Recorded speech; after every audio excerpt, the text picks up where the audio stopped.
मेरे मालिक मुझे उस काम के 1 करोड़ दे रहे थे, लेकिन मैं शादीशुदा थी।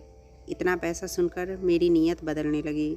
फिर मालिक से 4 दिन की मोहलत मांगी और सोचने लगी, क्योंकि इतनी सारी रकम मैं सारी ज़िंदगी में कभी नहीं कमा सकती। इसीलिए मैंने मालिक को हाँ बोल दिया। मगर पहली रात ही मेरे होश उड़ गए, क्योंकि मालिक ने मेरे साथ मैं पूरी रात सुकून से नहीं सो पाई थी। आंखें बंद करती तो नोटों की गड्डियाँ मेरे दिमाग में नज़र आने लगती।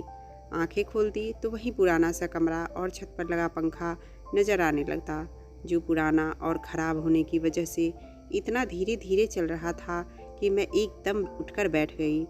और बाजू में मेरे पति इस गर्मी और पसीने में बेफिक्र होकर सो रहे थे। कल तक तो मैं भी थकान से गर्मी में ही सो जाया करती थी, लेकिन आज मैंने जो सुना था उसने मेरी नींद उड़ा कर रख दी थी। मैंने अपने मालिक से बस 4 दिन की मोहलत मांगी थी और मैं जब से घर वापस आई थी लगातार सोच रही थी कि क्या करूं, क्या ना करूं।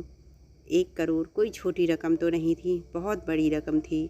लेकिन इस रकम के लिए जो चीज़ उन्होंने मुझसे मांगी थी वह भी छोटी नहीं थी, क्योंकि मैं एक शादीशुदा औरत थी। मैं कैसे उनके साथ यह सब कर सकती थी। मैंने पहले तो मालिक की बात सुनते ही इनकार कर दिया था, लेकिन अगले ही पल मुझे अपनी गरीबी का ख्याल आने लगा। मैंने कहा, मुझे 4 दिन की मोहलत दो, मुझे सोचने के लिए वक्त चाहिए। वह कहने लगा, ठीक है, लेकिन 4 दिन से ज़्यादा का वक्त नहीं दे सकता हूँ। मैंने हाँ में सिर हिलाया और घर लौट गई। जब से घर आई थी तब से मेरा सारा ध्यान मालिक की इस बात को सोच रहा था। मैं एक कंपनी में नौकरी करती थी, हालांकि वहाँ और भी औरतें काम करती थी, लेकिन मालिक जिस कदर मेरे साथ प्यार से पेश आते थे, बाकी नौकर के साथ उनका रवैया ऐसा नहीं था। वह बाकी नौकर से गुस्से में बात करते थे। मैं पिछले 1 साल से जॉब कर रही थी और मालिक बहुत मेहरबानियाँ मुझ पर कर चुके थे। ऑफिस के दूसरे नौकर भी हैरान थे। अक्सर मुझसे वह कहने लगे थे कि हम इस ऑफिस में पिछले 4 साल से काम कर रहे हैं, लेकिन मालिक ने हमारी तनख्वाह तक नहीं बढ़ाई और तुम्हें नौकरी करते हुए अभी कुछ ही महीने हुए हैं और तुम्हारी तनख्वाह भी बढ़ा दी है और तुम्हें बोनस भी दे दिया है। ऐसा भी तुम क्या काम करती हो। मुझे खुद मालिक के इस रहम की वजह समझ नहीं आ रही थी। एक औरत कहने लगी कि बस मालिक इस लड़की की खूबसूरती पर फिदा है, इसलिए इस पर मेहरबानियाँ हो रही है, वरना इस लड़की में दूसरी कोई खूबी तो नहीं है। यह बात सुनकर मुझे उस पर गुस्सा आने लगा। मैंने कहा, जुबान संभाल कर बात करो। अगर मालिक मुझे तुम लोगों से ऊपर रख रहे हैं तो जाकर मालिक से पूछो, मुझ पर इल्ज़ाम लगाने की ज़रूरत नहीं है। मैं चिल्लाकर बोली थी तो बहुत से एम्प्लॉय जमा हो गए। औरतें भी मुझसे लड़ने लगी। यह बात मालिक तक पहुंच गई। जब मालिक वजह पूछने लगे तो मैं बिना शर्म के वह सारी बातें मालिक को बता दी जो वह लड़की उनके बारे में कह रही थी। जब सबके सामने यह बातें मैंने बताई तो मालिक की नज़र सारी औरतों पर थी। वह औरतें भी मालिक को देखकर शर्मिंदा हो चुकी थी। मालिक ने कहा, मैं इस कंपनी का मालिक हूँ, मेरी मर्जी, मैं जिसकी चाहे तनख्वाह बढ़ा सकता हूँ। आप लोग कौन होते हैं किसी के बारे में उल्टा सीधा बोलने वाले। मालिक के गुस्से पर सब औरतों की बोलती बंद हो गई। मालिक ने कहा, आइंदा किसी ने इस तरह की बातें करने की कोशिश की तो मैं उसे नौकरी से निकाल दूंगा। तभी मैंने सोचा, मालिक इतने अच्छे इंसान हैं और मुझे इस बात पर सुकून मिल गया था। लेकिन शायद यह मेरी गलत सोच थी। कुछ दिन बाद ही हकीकत जब मेरे सामने आई तो मैं हैरान रह गई। एक दिन मालिक ने मुझसे कहा कि कंपनी बंद होने के बाद मैं ऑफिस में ही रहूं। मुझे तुमसे बहुत ज़रूरी बात करनी है। यह सुनकर मुझे हैरत हुई थी। जब सारे एम्प्लॉय छुट्टी के बाद यहाँ नहीं रुकते थे तो मैं क्यों रुकती, और वह भी अकेली।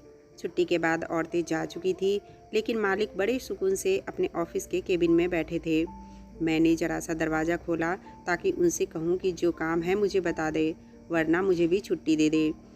मेरी दस्तक पर मालिक ने मुझे अंदर आने की इजाज़त दे दी, लेकिन मैं अंदर नहीं गई। बस दरवाज़ा खोलकर दरवाजे की दहलीज पर खड़ी हो गई। मैंने कहा, सर क्या बात है। वह कहने लगे, यूँ तो बात नहीं हो सकती, आप अंदर आकर यहाँ बैठो मेरे सामने, मुझे आपसे बहुत ज़रूरी बात करनी है। मैंने अपनी कलाई पर लगी घड़ी की तरफ देखी और फिर गहरी सांस भरते हुए कुर्सी पर बैठ गई। लेकिन हैरत मुझे उस वक्त हुई जब मालिक ने कोई बात नहीं की बल्कि वह तो मुझे बस गौर से देख रहे थे और साथ साथ मुस्कुरा भी रहे थे। मालिक की नज़रों से मैं कुछ अजीब सी सोच का शिकार होने लगी थी। उसके बाद जो कुछ उन्होंने मुझसे कहा, मैं तो हैरान रह गई। कहने लगे कि आप वाकई बहुत खूबसूरत हैं, आपको देखकर तो मैं खुश हो जाता हूँ। मालिक की इस तरह की बात सुनकर मैंने उन्हें गुस्से से देखा था। वह शर्मिंदा होने के बजाय मुस्कुराने लगे। मैंने कहा, आपको शर्म नहीं आती है मुझसे इस तरह की बात करते हुए? मुझे आपकी नौकरी नहीं करनी। वैसे भी मैं इतनी देर तक यहाँ आपकी ये फिजूल बातें नहीं सुन सकती। मेरे पति अपने काम से घर पहुँच गए होंगे और वह मेरा इंतज़ार कर रहे होंगे। मेरे मुंह से यह बात सुनकर वह कहने लगे, क्या आप शादीशुदा हैं? मैंने कहा, जी हाँ। मैंने देखा कि यह सुनकर मेरे मालिक के चेहरे पर अजीब खामोशी छा गई थी, लेकिन कुछ देर बाद पूछने लगे कि अगर आपके पति हैं और जॉब करते हैं तो फिर आप नौकरी क्यों कर रही हो? मैंने कहा कि मेरे पति की तनख्वाह बहुत कम है, इसलिए मैं अपने पति की मदद करती हूँ और नौकरी कर रही हूँ। हम दोनों कमाते हैं, तभी हमारा घर चलता है। मेरी बात सुनकर वह बोले, ठीक है, आप जा सकती हैं, और अगर आपको मेरी कोई बात बुरी लगी हो तो मैं इसकी माफ़ी मांगता हूँ। आप कल से ड्यूटी पर आ जाना। वह काफ़ी उदास भरे अंदाज में कह रहे थे। मैं उठकर ऑफिस से बाहर चली गई। मेरे पति भी नौकरी करते थे। हमारी शादी को 2 साल हो गए थे, लेकिन हमारी अभी तक कोई औलाद नहीं थी, क्योंकि हम अभी बच्चा नहीं चाहते थे। हमारी हालत इस बात की इजाज़त नहीं दे रहे थे। हम चाहते थे कि पहले दोनों मेहनत करके अपना खुद का घर खरीद ले, अपनी गरीबी दूर करके फिर हम औलाद के बारे में सोचेंगे। इस मामले में हम दोनों पति पत्नी की एक ही राय थी। कुछ दिन तो मेरे मालिक खामोश रहे, लेकिन कुछ दिन बाद उन्होंने मुझसे कहा कि वह मुझसे बहुत ज़रूरी बात करना चाहते हैं। मैंने कहा कि आप मुझसे क्या बात करना चाहते हो? वह कहने लगे कि मैं बहुत मजबूर हूँ। अगर आप मेरी परेशानी हल कर दे तो मैं आपकी परेशानी को दूर कर सकता हूँ। मैंने पूछा कि मैं आपकी बात का मतलब नहीं समझी। फिर जो बात उन्होंने मुझे बताई, यह सुनकर मेरा दिमाग चकरा गया। उन्होंने कहा कि वह मुझे अभी के अभी 1 करोड़ की रकम देने को तैयार हैं, लेकिन बदले में मुझे उनकी बात माननी पड़ेगी। यह बात इतनी मामूली सी तो नहीं थी जो मैं मान जाती। पहले तो मैंने झट से इनकार कर दिया, लेकिन उन्होंने मुझसे कहा कि मैं सोचकर जवाब दूं। तो मैं सोच में पड़ गई थी, क्योंकि यह रकम बहुत बड़ी थी और मेरी ज़रूरत और मसले का हल भी था। इसलिए मैंने उनसे 4 दिन की मोहलत मांगी। फिर जैसे ही मैं उठकर उनके ऑफिस से बाहर जाने लगी, उन्होंने मुझसे कहा कि वह 4 दिन से ज़्यादा का टाइम नहीं दे सकते। मैं उन्हें 4 दिन के अंदर ही अंदर जवाब दे दूं। मतलब था कि मुझे अब अपने पति से यह बात करनी थी। अब तक हम दोनों पति पत्नी एक दूसरे का साथ दे रहे थे और एक दूसरे को समझकर अपने हालात को बेहतर बनाने के लिए दोनों ही दिलो जान से मेहनत कर रहे थे। लेकिन अब जो बात मुझे अपने पति से करनी थी वह छोटी नहीं थी। मुझे इस बात का यकीन था कि वह इनकार कर देंगे, लेकिन मुझे उम्मीद भी थी कि शायद मान जाए और मुझे समझने की कोशिश करे। अगर मेरे पति मेरी बात मान जाते तो बस 1 साल की बात थी। उसके बाद तो हम माला माल हो जाते और बड़ी खुशहाल ज़िंदगी जी सकते थे। लेकिन यह बात इतनी छोटी तो नहीं थी कि मैं अपने पति से बेझिझक होकर कहती। मुझे तो यह भी डर था कि कहीं गुस्से में वह मेरे मुंह पर थप्पड़ ही ना मार दे, क्योंकि यह बात उनकी इज्जत पर जाकर लगती और कोई भी मर्द अपनी इज्जत पर ऐसी बात बर्दाश्त नहीं करता। मैंने पूरी रात जागते हुए गुजारी थी। मैं बस यही सोच रही थी कि पति से कैसे बात करूं। मेरे पास सिर्फ 4 दिन थे जिसमें मुझे एक ऐसा फैसला करना था। हमारे खर्च ज़्यादा थे और पैसे कम थे। जो हमारी हालात थी, हम तो दोनों मिलकर काम करते थे, तब जाकर महीना गुजरता था। इस तनख्वाह में हम कभी भी अपना घर नहीं बना सकते थे। हालांकि मैं मेहनत इसलिए कर रही थी ताकि पैसों को जमा करके हम अपना खुद का घर खरीद लें। दिमाग बस एक बात सोचे जा रहा था कि ऐसा क्या करूं कि मेरे पति मेरी बात मान जाए। रात को मैंने अपने पति की पसंद का खाना बनाया।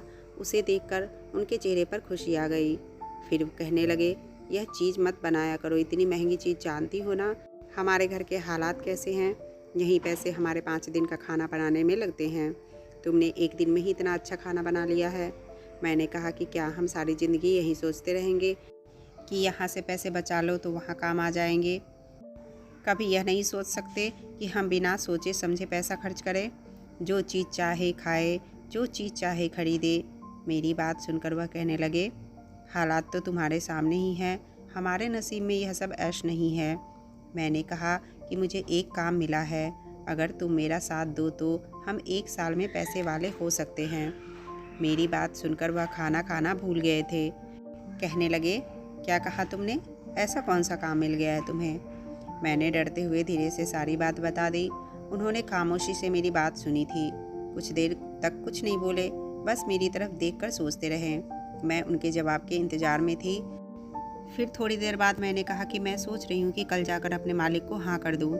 यह बात सुनकर उन्होंने मेरी तरफ गौर से देखा और कहने लगे, तुमने मुझे बहुत बड़े इम्तिहान में डाल दिया है, लेकिन जो रकम तुम्हारे मालिक ने कही है वह रकम इतनी ज़्यादा है कि मैं समझ नहीं पा रहा हूँ कि तुम्हें क्या जवाब दूँ। शायद वह भी मेरी ही तरह उलझन में पड़े हुए थे और उसी परेशानी से गुजर रहे थे जिससे मैं समझ नहीं पा रही थी। उनके भी समझ में नहीं आ रहा था कि क्या करे और क्या ना करे। फिर उन्होंने मुझसे कहा कि ठीक है, तुम अपने मालिक की बात मान लो। असल में मेरे मालिक ने यह कहा था कि वह बेऔलाद है और उनकी बीवी बांझ है। उन्हें औलाद नहीं हो सकती और वह अपनी बीवी को छोड़ नहीं सकते, क्योंकि सारा कारोबार और दौलत उन्हीं की बीवी के नाम पे है।